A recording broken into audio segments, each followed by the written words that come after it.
Hello friends, and welcome back to my channel. In today's video, we're going to diagnose and fix the P0087 fuel rail system pressure too low error on a 2008 Volkswagen Passat 2.0 TDI CommonRail, engine code CBAB. This error often comes with random engine shutdowns and difficulty restarting, or in some cases, the engine won't start at all. As we can see in the freeze frame data, the error occurred at 1,242 RPM, with an injected fuel quantity of 2.7 mg/STR, which is very low. The requested rail pressure was 248 bar, but the actual pressure was 0 bar. Using measuring blocks, we monitor groups 1 and 4, where we can observe both the fuel pressure and injected quantity. Looking at the third section, we see that the rail pressure increases for a few seconds before suddenly dropping to 0 bar. This suggests that we need to check things physically and visually, and sure enough, the issue is confirmed. Another strange thing I noticed while testing was that the fuel gauge level increased by 2 bars, which made me suspect the in-tank fuel pump or the fuel level sensor might not be working properly. After multiple attempts, I managed to start the engine and monitored channel 13 for injector correction values, which seemed fairly acceptable.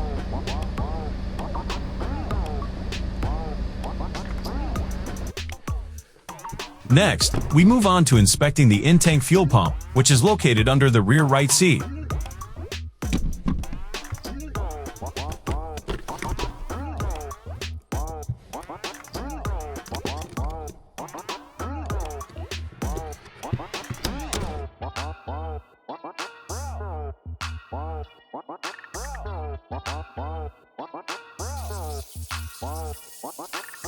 First, we clean off any dust, unplug the connector, and use a test lamp to check if power is reaching the thick wires when we activate the pump via VCDS.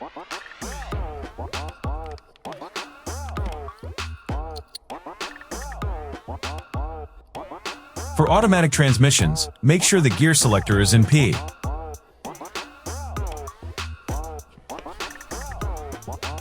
To do this, we go to Basic Settings Fuel Supply Pump Activation, and press ON in the top corner.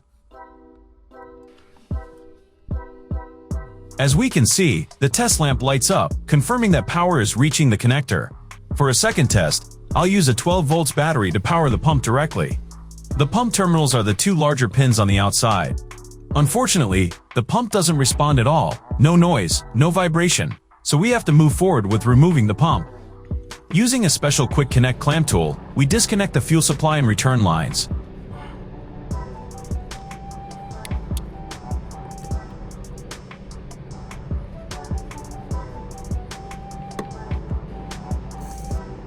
Then, we lubricate the locking ring with WD-40 and use a hammer and flathead screwdriver to carefully tap it counterclockwise until it loosens completely.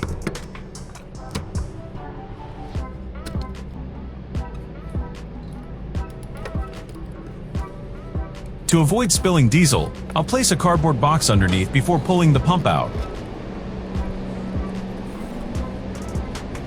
Once removed, we drain the pump completely.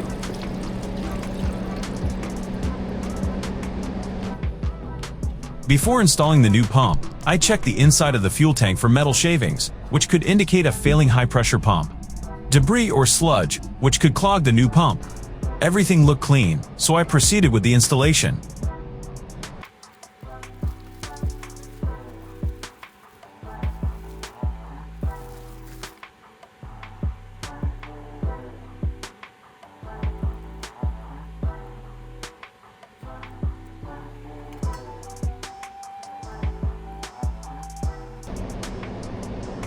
The new pump should be identical to the old one. I always compare them just to be sure.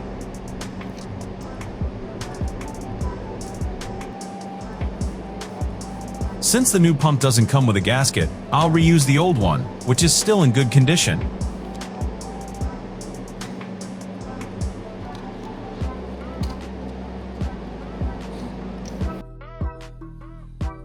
Before reinstalling, we must clean the gasket surface thoroughly, being careful not to let any dirt fall into the tank.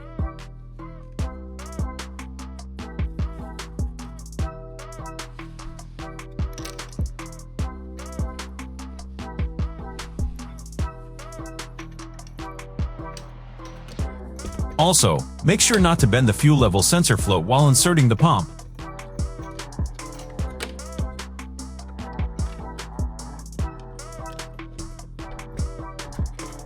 To install the new pump, we first place the gasket onto the tank, then carefully push the pump into position. The pump must be held down firmly while securing the locking ring.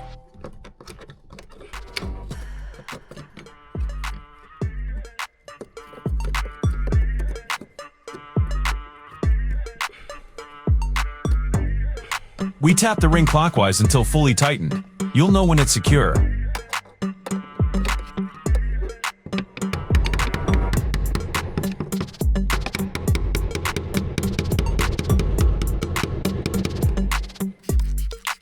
Next, we clean up any spilled diesel to prevent odors inside the car. Then run a priming test in VCDS. The pump should now make a buzzing sound and a slight vibration, confirming that it's working correctly.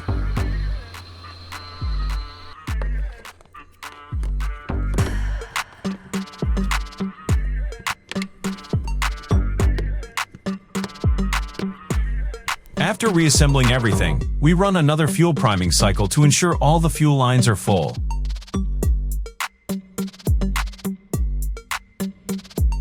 Finally, we start the engine and let it idle for a while to perform final checks.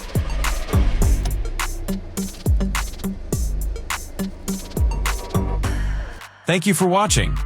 I hope this video was helpful. If it was, please leave a like. It's free but helps me keep making videos. Drive safe and take care.